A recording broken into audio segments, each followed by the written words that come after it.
করছো? মা, মামা কি করছো? এটা কি হচ্ছে মা? আমি কষ্ট করে গুছিয়েছিলাম তো, বলো। তুমি আবার গোছাচ্ছ মা? আমার গোছানো পছন্দ হয়নি সোনা মা?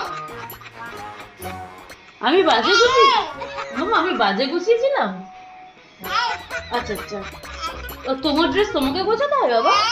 ও আচ্ছা, দেখ কোথায় রাখছে না। আচ্ছা আচ্ছা, ঠিক আছে, এটা তোমার আলনা? আচ্ছা, ওই দেখ, উপস্থিত দেখ। এখন বাজে 12:30 রাত। দেখি কখন গুছিয়ে শুরু। মাম্মা কটা বাজে? তুমি শোবে না? না, কাজ আছে যে। কাজ করবে মা, কাজ করবে, তুমি কাজ করবে। শুয়ে পড়ো, শুয়ে পড়ো। ওটা কার? ওটা কার? আমি এটা জানি না মাম্মা ওটা কার? মোজা মা, এটা মাথায় পড়ে ওটা না মাথায় দেয় না, ওটা মাথায় দেয় না, ওটা পায়ে দেয়, পায়ে শীত পায়ে। আসলে পড়বে তখন মাম্মা ওটা জানবে। পায়ে দেয়, পা পা পা। ও জানে না তো, ছোট্ট হলে পড়েছে তো।